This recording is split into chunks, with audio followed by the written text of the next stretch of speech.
bonjour à toutes, bonjour à tous. Bienvenue à Cannes. Vous êtes sur le stand de la CST dans l'émission Cannes Prime Time où nous allons chaque jour décrypter la technique du festival. Bonjour Mathieu, effectivement, Bonjour Alexia. Nous sommes tous les jours en direct sur la chaîne YouTube de la CST et également en simultané sur Ciné Musique Radio en FM DAB+, et disponible également sur son application mobile. Au programme de ces émissions, décryptage technique, interview de professionnels du cinéma et présentation des candidats et candidates aux 2 prix techniques décernés par la CST. Eh bien aujourd'hui, nos invités sont, je vais commencer par vous, Marion Burger, bonjour. Vous êtes chef décoratrice du film Le Roi Soleil, présenté ce soir en séance de minuit, et donc nommé au prix de la jeune technicienne. Jérémy Attard, bonjour. Bonjour. Vous êtes le chef opérateur d'un film que nous avons vu hier en compétition officielle, La Petite Dernière de Hafsa Herzi. Bienvenue. Et de l'autre côté de la table, pour parler des questions de la CST, aussi une chef décoratrice, Valérie Valero. Bonjour. Bonjour. Et Max Hermans, bienvenue. Vous allez nous présenter The Green Shot. Tout à fait. Bonjour. Bonjour. Eh bien, tout de suite, on remonte les marches.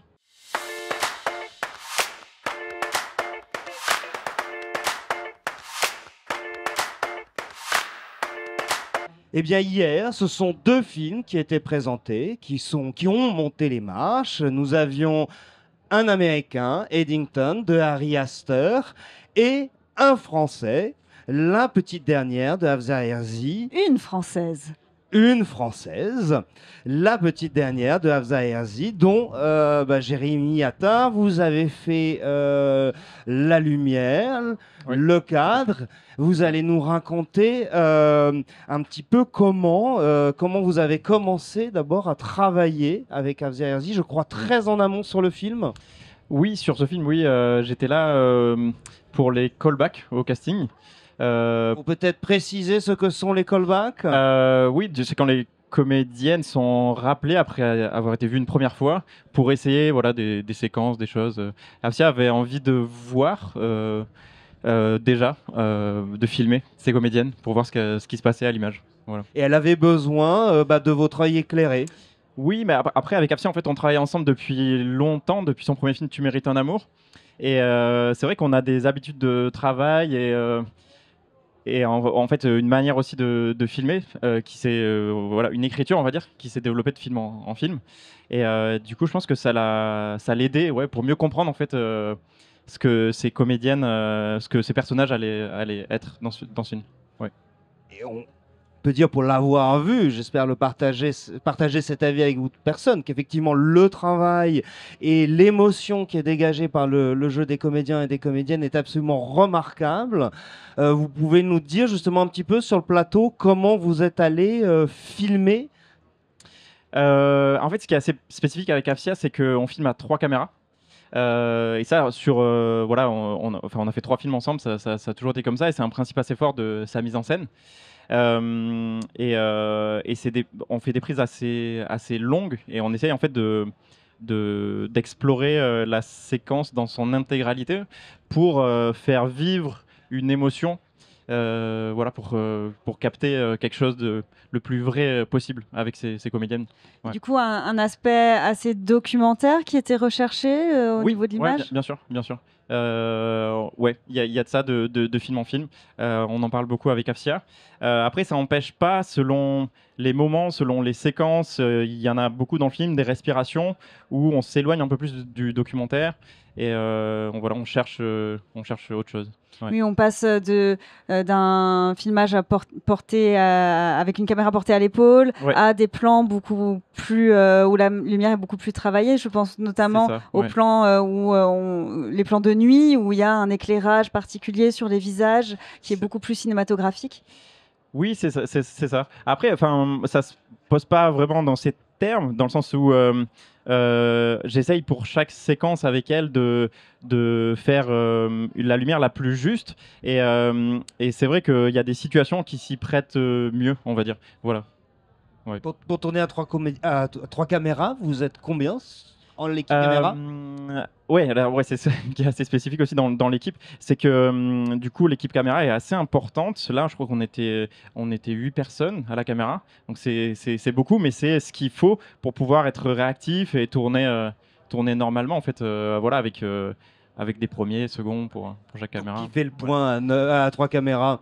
En fait, on avait un système assez singulier aussi, c'est que c'est difficile d'avoir constamment une équipe complète pour 3 caméras. Donc on avait un système un peu d'adaptation où on était parfois à 2 cams selon les séquences, selon les lieux, et on changeait un peu comme ça dans l'équipe. Mais avec l'équipe aussi, donc on est 3 cadreurs. Il y a donc Jérémy Renaud et Tom Huguenag avec moi, et aussi on a pris des habitudes de film en film avec Afia, et c'est très pratique parce qu'en fait on sait ce qu'elle aime et on sait ce qu'elle veut. Donc il y a quelque chose où voilà, on a moins besoin de se parler, c'est voilà, plus clair. C'est beaucoup plus fluide. Ouais, voilà, c'est ça. Et on a 2 chefs décoratrices avec nous aujourd'hui. Le rôle de la déco et et également des lieux de tournage. Est-ce que vous avez beaucoup tourné? Il y a beaucoup d'extérieur, il y a beaucoup de décors naturels. Quel a été votre rapport avec la décoration? Alors, avec la décoration, ce qui était spécifique sur ce film, c'est que ça se passe à Paris, en banlieue parisienne. On avait des aides de la région Grand Est, donc on a dû faire pas mal d'intérieur à Nancy et même certains extérieurs. Donc il y avait cette question-là de faire en sorte que Nancy ressemble à Paris. Mais après, pas seulement, en fait, avec Diené, donc Diené Bérété, la chef déco. Très vite, en repérage, on a réfléchi à des manières en fait, de pouvoir raconter visuellement le film. Bon, c'est un univers très naturaliste, mais on s'est dit comment en fait, par touche on peut raconter ou aider à raconter cette histoire visuellement. Et du coup, assez vite, on s'est parlé de couleurs. Et on s'est dit, voilà, peut-être que l'environnement familial, scolaire, religieux de Fatima, en fait, ça pourrait être incarné voilà, avec certaines palettes et ce qu'elle découvre, le milieu de la nuit, ses dates, voilà, d'autres couleurs. Donc on allait chercher ça aussi dans les décors tels qu'ils étaient, mais aussi dans ceux qu'on a dû construire pour le film. Donc Voilà. vos palettes étaient plutôt quoi d'un côté et quoi de l'autre? Plutôt bleu, vert, assez froid dans sa famille, le collège, voilà. Et après, on amène du chaud, du rouge, qui est très présent en fait avec Gina, qui est voilà, le personnage féminin principal avec Fatima, et aussi le milieu de la nuit, voilà, les fêtes, les soirées, les boîtes, voilà. Ouais. J'imagine aussi avec le costume, ça se construit ce travail-là, Tout à des couleurs tout à fait, ouais. Avec Caroline, ouais, ça c'est venu assez vite. Et c'est super d'avoir pu faire ça sur ce film, en tout cas, d'avoir été accompagné de cette manière.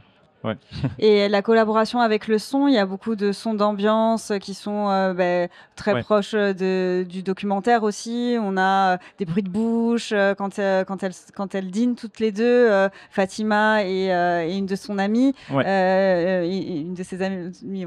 On va pas raconter l'histoire, mais voilà, quelle a été la collaboration entre vous et l'équipe son aussi? Alors, l'ingé son, c'est Guillaume Domergue.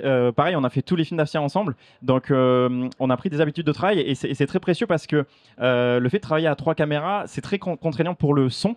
Parce que forcément, les échelles de plan font qu'on ne peut pas percher de la même manière. Donc, on fait attention à ça. Et Afia aussi a une bonne connaissance technique du son. Du coup, elle est très attentive, bien sûr, à ce qu'on capte pendant le tournage, mais à côté. Les sons seuls aussi voilà, il y en a beaucoup. Les sons de cité, voilà, pour l'environnement sonore du personnage. Donc, ça se fait au tournage, mais bien sûr à côté, quoi. Voilà. Et beaucoup de gros plans sur les visages des comédiennes. Évidemment.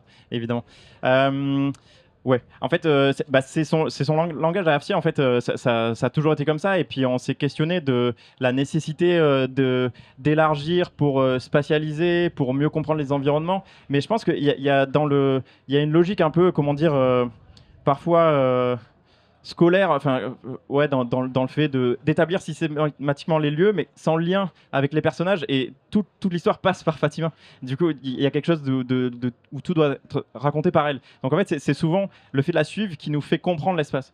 Et aussi dans l'utilisation des 3 caméras, en fait, les panoramiques, voilà, il y a quelque chose d'assez sensuel ce qu'elle cherche, Afsia, et le fait de parcourir les corps, les mains, beaucoup, c'est une partie intégrante de son langage, et je pense que le rapport à l'espace passe par ça. Donc il y a beaucoup, en fait, si on regarde le film, il y a quasiment systématiquement des panneaux, voilà, des mouvements légers, même si on est dans du champ contre champ, il va avoir des logiques comme ça de panneaux, voilà, pour bousculer un peu toujours le simple rapport, quoi, voilà, à deux.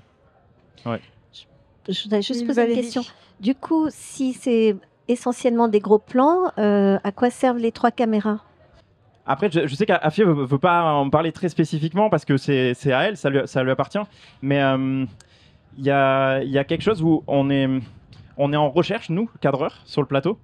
Et on est très réactif à ce qui se passe. Et du coup, on est toujours en train de... Enfin, on cherche ou on propose.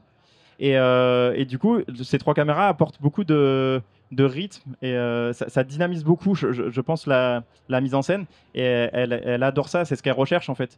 Et là, c'était assez spécifique aussi, c'est nouveau, on va dire, avec Afsia, c'est qu'elle pouvait nous parler, à nous, cadreurs, pendant les prises. Et du coup, on explorait comme ça pendant les prises en fait. Et je pense qu'elle elle s'intéresse pas spécifiquement. Enfin, comment dire, au dialogue ou ce que racontent les personnages, mais aussi aux à côté, aux regards, aux détails en fait de vie, de réaction, et c'est tout ce foisonnement qui l'intéresse, tout autant que juste des dialogues, quoi. Donc on est aussi à chercher ce qui se passe à côté, quoi. Voilà. Comme si les caméras étaient des actrices également, dirigées.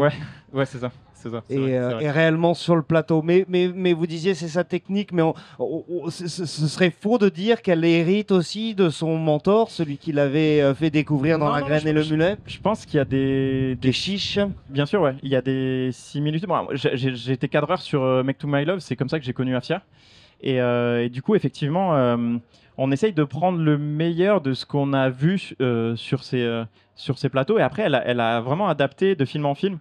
Et c'est assez précisé parce que en fait maintenant là on parle de la petite dernière, il y a du Steadicam, il y a ce qu'il n'y avait pas dans ses films précédents, ce qu'il n'y avait pas du tout. Là, il y avait du Stab One, ça évolue, quoi. Mais je pense aussi parce que par ailleurs elle est actrice, elle croise des réalisateurs fantastiques et elle apprend aussi à leur côté et du coup ça fait évoluer sa manière de mettre en scène. On sent son inspiration de Keshish, et en même temps quand elle filme les corps et qu'elle utilise beaucoup de gros plans, que elle et vous à l'équipe IMAF vous filmez ces corps avec des gros plans, il y a quand même une certaine pudeur, elle est quand même à la limite entre les gros plans, la monstration, mais toujours avec une certaine pudeur et une certaine douceur. Oui, complètement. Mais ça, c'était assez clair en préparation, en parlant des séquences d'intimité. Ça a toujours été sa volonté d'être assez pudique. Et nous, après, dans notre manière de filmer, ça se fait très simplement, en fait. Et voilà, il y a pas, je veux dire... il n'y a pas plus de questionnement que ça sur cette manière de faire, parce qu'en fait, elle le voit comme ça, elle le sent comme ça, et on est avec elle là-dedans, quoi. Voilà. Puis vu que l'équipe, elle travaille souvent avec les mêmes techniciens aussi, il y a une compréhension qui se fait. Ouais, ça aide beaucoup, ouais, c'est vrai. Et en fait aussi, c'est marrant parce qu'en fait, de film en film, donc on est 3 cadreurs, et en fait, il y a certains types de plans qui sont faits par certains cadreurs, parce qu'on sait en fait nos forces, nos faiblesses chacun. Et du coup, mais c'est assez. Vous vous reconnaissez. Ouais, à vos plans. En fait, il y a un peu un truc de ballet, de chorégraphie, et c'est hyper agréable. En fait, je suis trop content de pouvoir bosser avec eux pour ça, parce qu'il y a un truc où on réagit ensemble aussi au jeu, à ce qui se passe. Et ouais, il y a quelque chose de. En termes d'émotion aussi pour nous, en tant que cadreur, de pouvoir vivre les séquences comme ça, c'est très fort. Ouais. Je ne sais pas si vous avez déjà eu l'occasion de le voir donc en reprise ce matin ou cet après-midi. Non, parce que je viens d'arriver. Mais il sera... J'ai très envie de le voir, ça me donne envie. Ouais. Et puis il sera en reprise samedi prochain au Festival de Cannes, au Théâtre Lumière. Comme tous les films de la compétition. Exactement. Eh bien, tout de suite, on va donner la parole à la CST.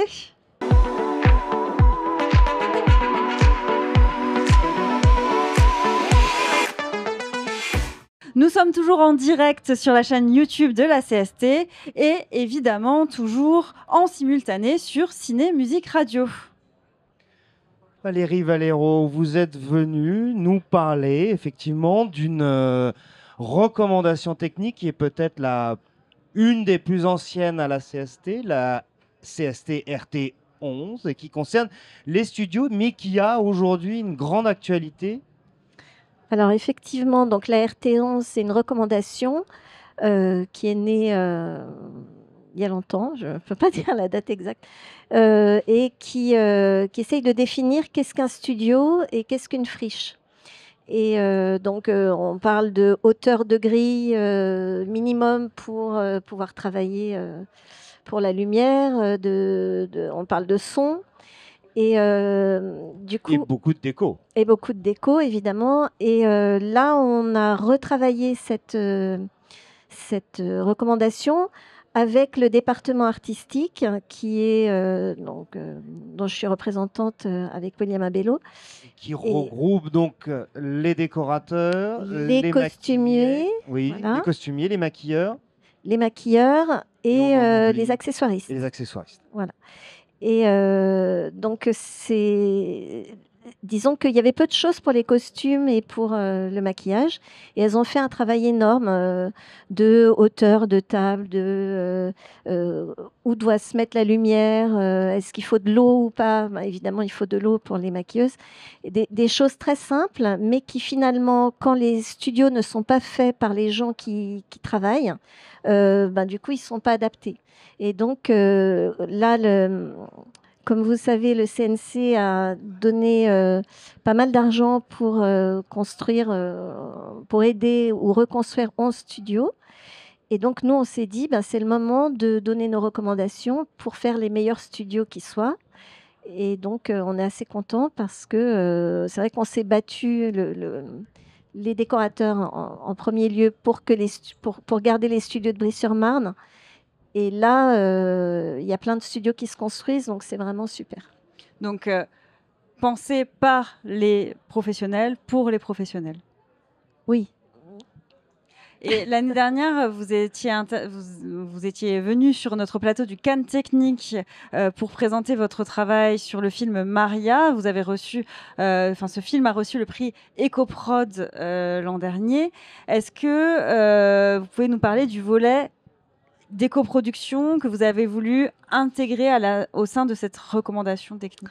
Alors, tout à fait. En fait, ce qui serait bien, c'est qu'on revienne à la SFP et du temps où, oui, je sais, mais du temps où il y avait des feuilles répertoires qu'on pouvait prendre pour construire les studios, plutôt que d'acheter du bois, fabriquer les décors, et puis 15 jours, 3 semaines après, les jeter, puis 3 semaines après, refaire un décor, racheter du bois et le jeter.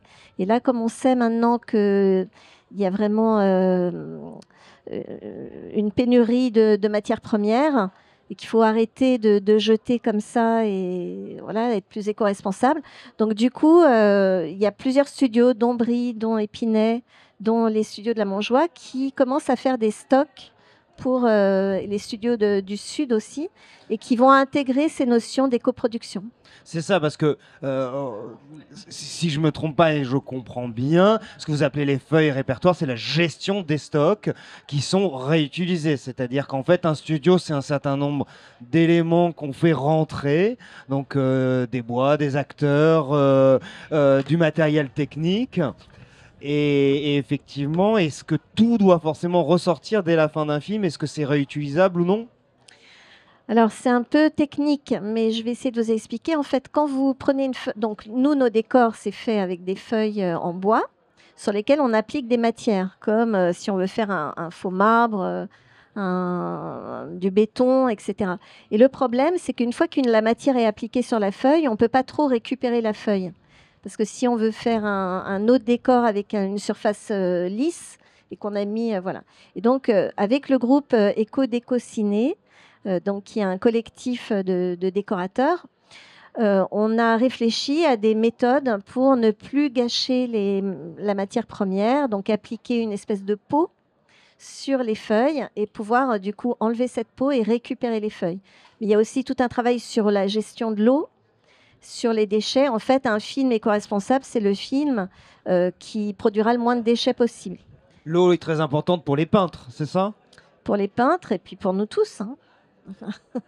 Non, mais Voilà. Mais oui, oui. Et puis, bon, par exemple, on réfléchit aussi à créer notre peinture plutôt que d'acheter de la peinture qui vaut très cher. Revenir aux méthodes anciennes, ça veut dire aux pigments et à la création de la peinture. Et c'est pas forcément plus cher. C'est ça qu'il faut se dire. C'est que être responsable, à la fois ça met de la joie dans les équipes et ça c'est vraiment c'est important parce que les équipes d'éco sont super contents de voir qu'on peut travailler autrement et c'est pas forcément plus cher. Voilà, c'est une autre méthode. Et si je peux juste ajouter ça, en ce moment avec Film Paris Région, donc on travaille à 6 fiches méthodologiques pour expliquer la méthode qu'on a mis au point avec Éco Ciné, avec une peintre décoratrice qui s'appelle Sabine Barthélémy et un staffeur. Et donc on va proposer ces fiches pour apprendre à tout le monde comment faire des décors plus éco-responsables. Voilà. Oui, parce qu'il y a une question aussi de formation pour la nouvelle génération. Absolument. C'est-à-dire que nous, on a encore la chance d'avoir connu les stocks de feuilles décor et une autre façon de travailler. Et donc, c'est important qu'on puisse le transmettre. que ça ne se perde pas. Marion Absolument. Berger, ça vous parle, tous ces questionnements-là? Ouais, beaucoup. Je pense que ça fait partie de beaucoup des discussions qu'on a, même à l'ADC ou ailleurs, sur des décors que j'ai fait récemment. J'ai utilisé j'ai loué des feuilles, fait de la réutilisation de feuilles qui venaient d'autres décors. On essaye de faire ça au maximum parce que c'est sûr que c'est impossible en fait de se dire qu'on jette et qu'on. Enfin, aujourd'hui, ça paraît un peu aberrant, quoi. Enfin, ça fait très mal de se dire qu'on fait un métier qui est pas très terrible écologiquement. Donc non, je pense que c'est hyper important et je pense qu'on est obligé de passer par là en fait. Il n'y a plus de questions. Je crois qu'il faudrait que tout le monde s'y mette parce que c'est obligatoire. Je suis tout à fait d'accord. Et d'ailleurs, là, pour la première fois, j'ai suivi un exercice à la FEMIS pour apprendre aux futures décoratrices à travailler comme ça, de façon éco-responsable. Et donc, elles ont suivi cette méthode avec des feuilles répertoires qu'elles vont récupérer, etc. Ça demande juste de travailler un tout petit peu différemment en conception. Et je pense que c'est une des choses qui aussi demande du temps de préparation, mais qu'on récupère ensuite parce qu'en fait on sait jamais, il y a pas tellement coûte pas tellement plus cher, mais c'est juste qu'on travaille légèrement différemment et ça c'est difficile à faire comprendre aux productions souvent d'arriver à avoir juste un tout petit peu de temps en amont pour arriver à concevoir les choses en fonction de ce qu'on va récupérer et ça c'est important aussi de le motiver comme quelque chose de nécessaire en fait. Et d'ailleurs, Max Hermans, ce sont des questions que vous étudiez aussi à The Green Shot. Vous allez nous présenter ce qu'est le Green Shot, mais aussi les liens qu'il y a avec EcoProd et le Carbon Clap au niveau de la gestion de production. Donc déjà, est-ce que vous pouvez nous présenter ce que vous faites et le lien qu'il y a avec l'éco-tournage? Bien sûr, oui, merci. Donc moi, je viens aussi de l'industrie où j'étais régisseur général, donc un autre poste responsable d'énormément d'émissions, évidemment. Le constat de Greenshot, en fait, part de ce constat-ci, qui est qu'une fois qu'on connecte les pratiques éco-responsables avec la partie financière, on se rend compte qu'on peut réaliser des économies en production, en plus d'être dans un film qui est beaucoup plus durable. Donc Greenshot est vraiment ça. C'est une plateforme, c'est un logiciel de gestion à la fois de budget et d'empreinte carbone. C'est-à-dire que tous les techniciens peuvent rentrer eux-mêmes leurs frais, leurs heures, leurs déplacements, etc. Ça rend compte à la production d'un point de vue financier, mais chaque technicien est au courant de son impact pour telle et telle action. Donc un achat est directement lié, etc.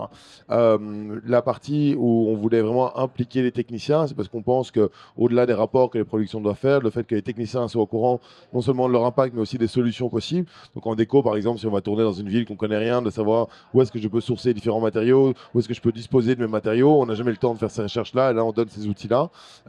Et notre travail n'est pas d'être un arbitre en termes de calculateur carbone ou d'émissions carbone. On sait qu'aujourd'hui, une même action peut être liées à différents impacts suivant si on demande aux Anglais, aux Français, aux Américains, etc. Et donc notre logique est plus de s'interfacer avec les calculateurs locaux.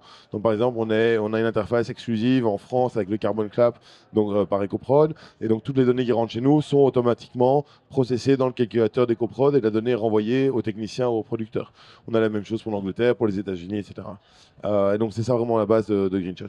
Et donc c'est une solution qui existe déjà. Je crois qu'il y a des films en ce moment dans la sélection qui ont utilisé The GreenShot. Tout à fait, oui. Donc on a Dalloway qui passe ce soir en séance de minuit. On a La Danse de Renard qui a été diffusée cet après-midi à 15h. On a Spike Lee donc, qui passe le lundi soir, qui a utilisé aussi nos services aux États-Unis. La société existe depuis 3 ans. On est un peu plus de 50 personnes aujourd'hui dans la société et on a eu un peu plus de 400 productions accompagnées. Donc oui, on est complètement en place. Ça permet donc aux techniciens, aux producteurs d'avoir un seul outil qui puisse être connecté avec différents besoins pour la production. Oui, et ce qui est très important aujourd'hui dans les coproductions, c'est que les rapports carbone sont souvent faits sur base du monétaire. C'est-à-dire que j'ai dépensé 100 € de bois, mais je ne sais pas combien de planches de bois j'ai acheté, ou j'ai dépensé autant de telle ou telle matière. On a un logiciel aujourd'hui qui extrait automatiquement la donnée qualitative. C'est-à-dire que je ne vais pas prendre une facture du département de décoration et me dire juste j'ai acheté 5 000 € de déco.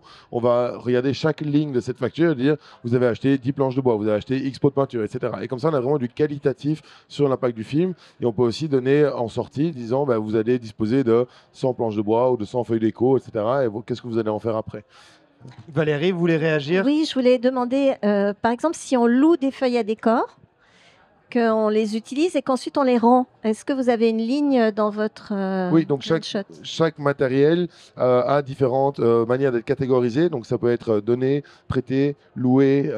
Ça peut être aussi, on a toute la partie donation, donc les feuilles décor en sortie, est-ce qu'elles ont été rendues, est-ce qu'elles ont été données, est-ce qu'elles ont été réutilisées, retransformées. Donc toute cette précision-là dans la donnée est disponible dessus.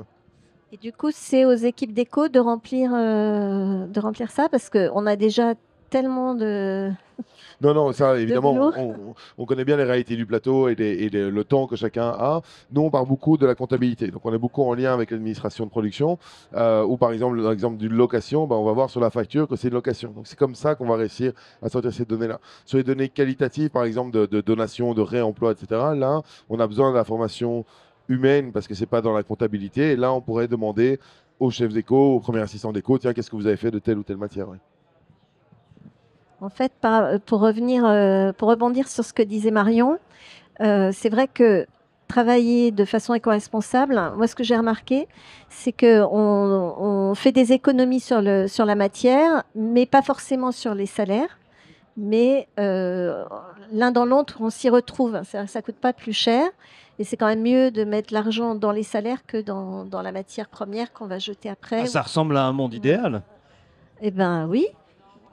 Mais l'éco-production fait des économies. Là, on parle beaucoup des matériaux, mais si vous prenez une analyse très systématique en disant l'énergie, les transports, les matériaux, les déchets, etc., sur chaque jour, vous enlevez un groupe électrogène pour vous brancher au réseau local, vous allez économiser un billet de 1000 sans problème dessus pour en plus émettre moins sur les transports. Une fois qu'on met en place des solutions de covoiturage ou de transport en train pour des équipes, vous allez économiser sur tous les kilomètres qui sont remboursés pour la prod. Donc ce que je veux dire, c'est que la discussion par rapport aux producteurs où l'argent reste roi dans la gestion, la partie coproduction peut avoir un intérêt dessus. Ouais. Jérémy Attard, ça vous parle, les questions de Carbon Clap? De toute manière, depuis plusieurs mois, maintenant même plus d'1 an, le CNC demande d'avoir un bilan carbone pour tous les tournages. Vous, du côté de l'image et de la lumière, comment vous gérez tout ça?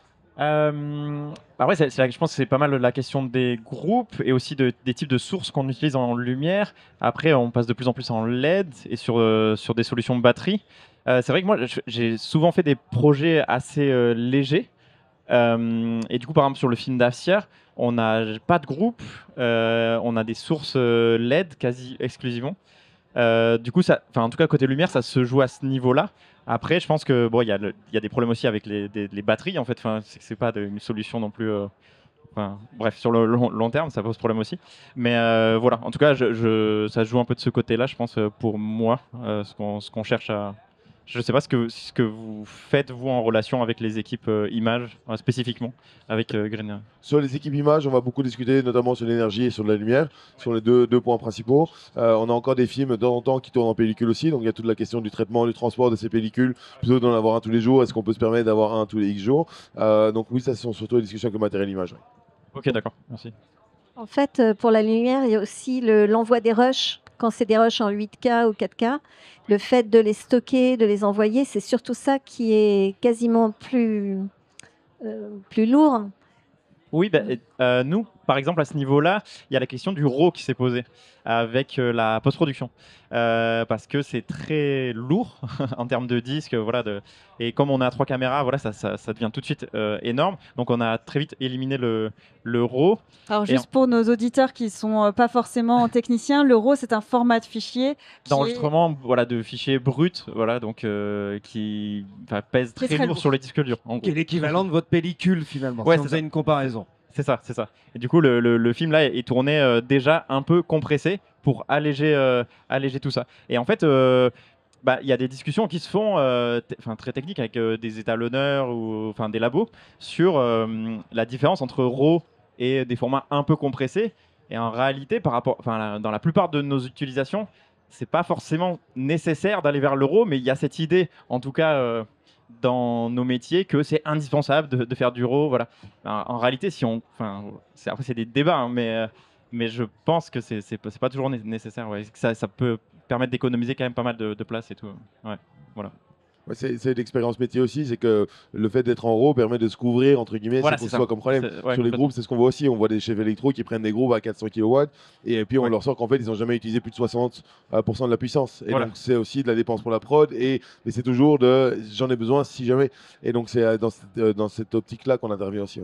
Ouais. Ouais, d'accord. D'où l'importance d'une bonne préparation aussi. Tout à fait, Oui. c'est ce que Marion disait tout à l'heure. Au plus on arrive tôt, au plus on peut préparer, anticiper des choses. Une fois que le tournage a lieu, on est un peu en damage control de ce qui peut se passer, mais on ne sait plus réchanger grand-chose.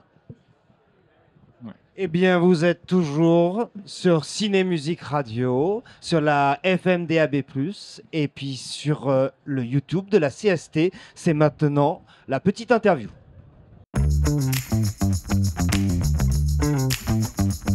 Bonjour, je m'appelle Rémi Jacquelin et je dirige l'école ESEC, qui est une école de cinéma, basée à Paris et à Lyon.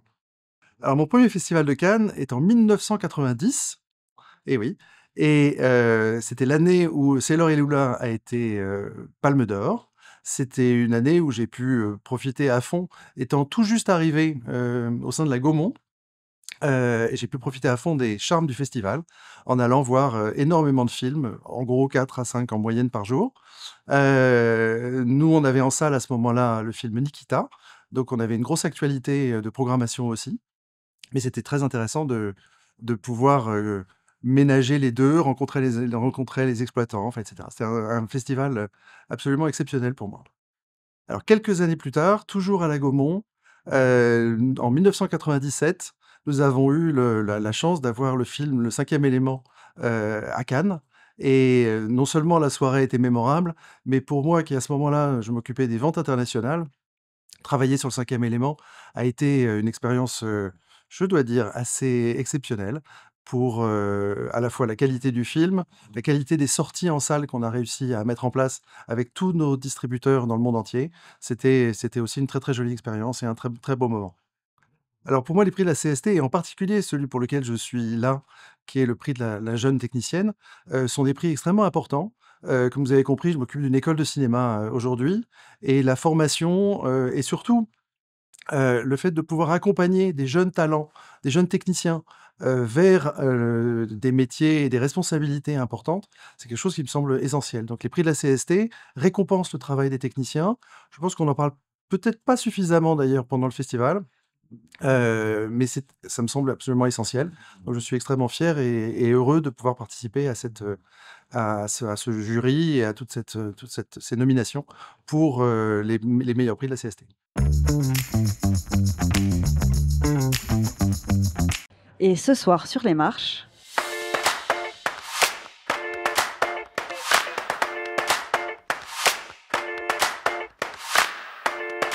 Marion Burger, ce soir en séance de minuit, nous allons découvrir votre travail sur le film Le Roi Soleil de Vincent Maël Cardona. Vous faites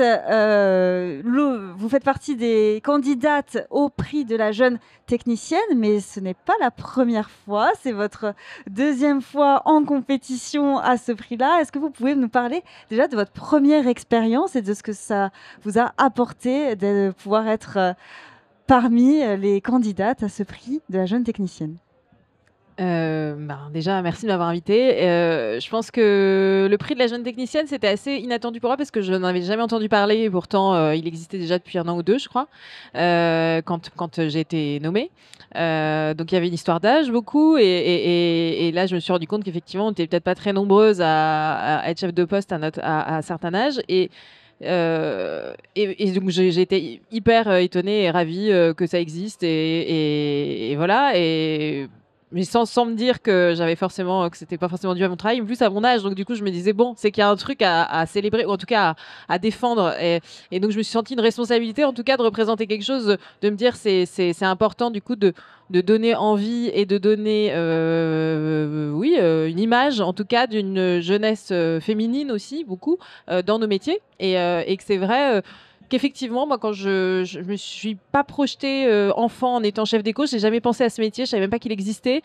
C'est arrivé très tard, après mes études de design, et je me suis dit, j'ai découvert ça par hasard, et je ne voyais que en tout cas de ceux que j'imaginais et que je voyais, c'était beaucoup des hommes plutôt plus âgés, et j'avais pas forcément vu qu'il y avait des femmes, parce que j'étais pas vraiment dans le milieu, et en fait, ça m'est tombé dessus assez jeune parce que c'était des rencontres et le fait de rencontrer des jeunes réalisatrices, réalisateurs, de travailler avec eux qui sortaient d'école, etc. Donc j'ai un peu grandi avec eux aussi. Et en fait, je trouve ça très intéressant de pouvoir se dire qu'on fait partie de générations de gens qui font des films ensemble et que tout ça existe et qu'en fait, ce prix, il a été très intéressant après aussi parce que ça m'a permis de rencontrer par exemple les membres de l'ADC de rencontrer d'autres chefs d'éco parce que ayant été chef d'éco assez jeune, je me sentais aussi un peu seule et que se rend compte, j'avais pas forcément beaucoup de mentors et je crois qu'en fait c'est comme ça que j'ai rencontré plus de chefs d'éco aussi plus âgés et donc ça fait du bien. Voilà. Alors, on va pas dévoiler le film de ce soir puisque personne ne l'a encore découvert autour de cette table, mais est-ce que vous pouvez nous parler de la genèse de ce projet, comment il vous a été présenté et à quel moment vous êtes arrivé à la préparation de ce film? Donc Vincent Cardona, j'avais fait les magnétiques avec lui il y a quelques années et donc on se connaissait et il m'avait parlé de ce film qu'il avait déjà écrit depuis un certain temps mais qui n'avait pas encore trouvé de financement. En tout cas, il n'était pas encore rentré en fabrication et je dois dire que ça doit être dans l'année précédente qu'il m'a contacté pour commencer à penser à la chose, ou en tout cas pour me dire voilà, ça arrive, voilà, on commence à financer le projet, ça va arriver. Et je pense qu'on s'est vraiment commencé à mettre au travail juste lui et moi déjà. L'été, on tournait en janvier de l'année dernière. Et février plutôt mars. Et j'ai commencé en fait avec lui juste l'été d'avant, avant l'été, pour imaginer à quoi ressemblait cet espace. Tout simplement parce que c'est un huis clos et que c'est quasiment un décor unique. 80% du film se passe dans un et même décor qu'on a construit en studio. Et parce que c'était un espace assez réduit, qui est un bar PMU. Et qu'il y a tout un univers assez méta qui se déploie autour de ce décor-là. Et que tout ce décor est en fait une espèce de métaphore du sujet du film en lui-même. Donc c'était assez complexe à fabriquer mentalement parce qu'on a dû compléter le décor par des repérages, etc. On a quand même fait quelques extérieurs, mais 80% du film se passait dans une même pièce, un espace quand même assez réduit. Comme vous avez tourné en studio, vous, quand vous êtes à la déco, quand vous tournez en studio, vous partez de rien, si ce n'est les idées du réalisateur. Comment vous avez construit tout ça de toutes pièces avec le réalisateur ? Alors, ce qui est toujours intéressant, c'est que Vincent est quelqu'un qui est très ouvert à la discussion et qui a des choses très précises en tête, des plans très précis. Mais en même temps, il est toujours friand de pouvoir voir ce qu'on voit dans ce qu'il écrit. Donc, quand on a commencé à travailler ensemble, moi, j'avais fait un espèce de plan imaginaire de comment j'avais imaginé les choses en fonction de son scénario. Et lui, il avait aussi fait de son côté, mais finalement, moi, j'avais souligné pas mal d'aberrations, de choses qui ne étaient pas réellement possibles en fonction de certaines séquences. Je me disais, mais je ne comprends pas où est un tel et pourquoi là il se passe ça. Parce que tout d'un coup, confronter vraiment le scénario à l'espace tel qu'il pouvait exister en réel, oui, créer des aberrations, mais en même temps, il y avait beaucoup de choses qui se passaient qui étaient assez intéressantes, qui étaient il y avait des espaces qu'on sentait très grands à certains moments et à d'autres moments très petits. Enfin, il y avait des échelles comme ça d'espace qui étaient décrites de manière assez différente. Et il fallait ramener ça à un réel. Et en même temps, le film va vers de l'onirisme à certains moments. Donc, il y a un espèce de va-et-vient entre le réel et le métaphorique. Voilà. Donc, toute la folie un peu de ce film, elle est là-dedans. Il y avait presque une dimension scénographique, alors presque comme au théâtre, on pourrait utiliser, où on utilise ce terme, mais quand vous disiez, vous lui avez apporté des croquis, des schémas, c'est-à-dire vous lui avez apporté, j'imagine, des dessins, vous lui apportez aussi des inspirations d'autres œuvres. Ça marche effectivement en par étapes. Alors, on travaille d'abord. Là, c'était important de travailler sur un plan déjà, parce qu'en fait, déjà de comprendre où allaient se passer exactement les choses, quelles étaient les distances, comment il a envie de voir les choses, comment les circulations, beaucoup des personnages étaient hyper importantes. Et donc déjà sur du plan, ensuite sur des références visuelles, beaucoup parce qu'on travaille aussi en très étroite collaboration avec Brice Panco, le chef Hop, avec qui on a fait aussi les précédents films de Vincent. On est très très proches l'un de l'autre pour tout ce qui va être réflexion autour de la couleur, de la tonalité du film en général, des brillances, de tout ce qui va en termes de matière va toucher l'image. Et ensuite évidemment, oui, on commence à dessiner le décor en soi pour arriver à donner des ambiances, des idées d'ambiance, que ce soit pour de la lumière, pour le costume, etc. Et en même temps, comprendre un peu les axes et surtout réfléchir à des projections un peu visuelles de à quoi ça va ressembler dans certains axes, etc. Comment ne pas rendre intéressant un décor dans lequel on va tourner très longtemps et qui n'est pas si grand. C'est ça aussi, c'était l'enjeu. C'était de ne pas s'ennuyer, en fait, et de ne pas avoir toujours les mêmes axes. Et au niveau de la colorimétrie aussi, on en parlait tout à l'heure avec Jérémy Attard. Est-ce qu'il y a eu des choix spécifiques en fonction des séquences ? Ouais, ça a été assez précis. En fait, on avait des références. Alors, c'est un film qui se tourne à Versailles, donc dans une idée de la France assez particulière. Mais on est dans un bar PMU qui a des références plutôt, je dirais, coréennes, puisqu'on a le patron de ce bar PMU qui a quand même qui est un vieux bar. Où il y a plein de strates en fait du temps. On raconte une France et une actualité aussi où ce sont des espaces qui mélangent énormément les milieux. Et du coup, on avait ces influences comme ça qui venaient quand même de plein d'endroits et qu'on a un patron de bar qui est asiatique parce que ça raconte aussi qu'actuellement, souvent les bars de PMU sont issus d'une immigration asiatique. Ça nous a amené à des références très internationales aussi. Et donc, on a ramené du néon, on a ramené des couleurs de lumière et des lumières de jeu qui étaient pas attendues spécialement à certains endroits, avec des contrastes. Et puis, c'est un film qui très nocturne. Et aussi très fermé. On est quand même dans une boîte. Ça va être, c'est un film dont on ne sait pas comment on va s'en sortir. Et du coup, le rapport à la lumière du jour est très très rare. Et justement, comme on sera en séance de minuit dans une salle, on sera nous aussi nocturne dans une boîte. Et je pense pas du tout qu'on va s'ennuyer. Vous n'imaginez pas à quel point vous allez vraiment faire partie de ce film. Bah écoutez, on est ravis. Et il y a en compétition officielle sur les marches aujourd'hui 3 films. Exactement. Aujourd'hui, nous avons 3 films en compétition. Renoir d'Ayakawa Shi, qui revient après sa mention spéciale Caméra d'or de 2022, qui était son premier long métrage, Plan 75. Nous sommes en plein cœur de l'été en 87 à Tokyo. Le Japon est alors au sommet de sa croissance économique et une jeune fille de 11 ans doit faire face au cancer de son père en phase terminale et au stress de sa mère qui essaye de gérer la situation. On va suivre ces personnages pendant toute la durée du film. À la photographie, Hideo Urata, qui était également directeur de la photographie pour Plan 75.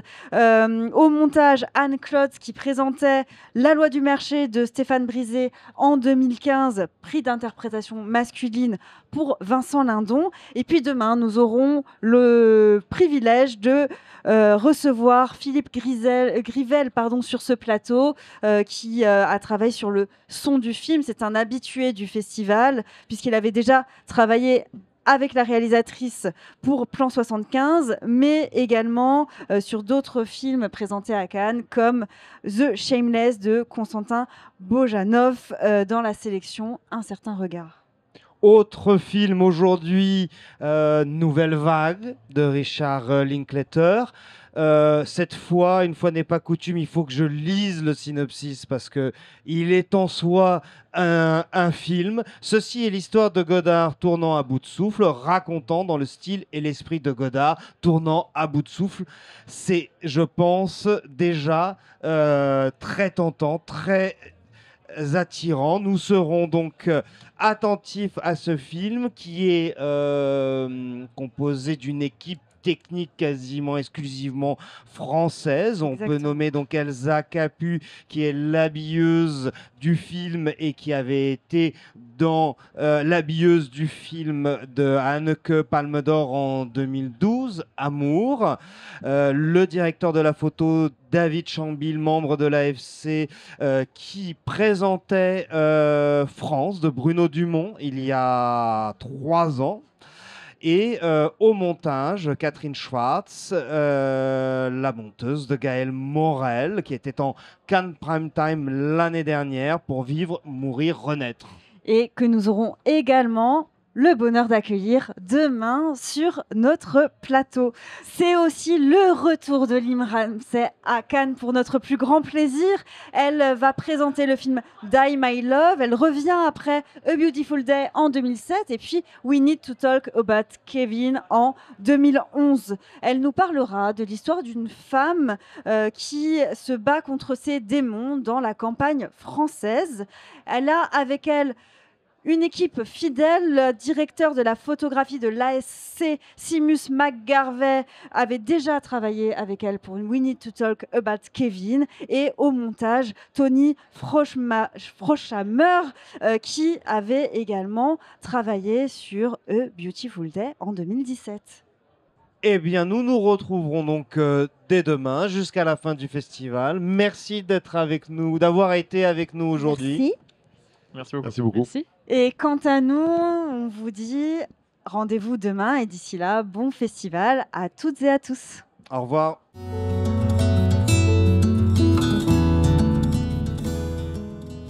Je vais parler du prix de la jeune artiste technicienne.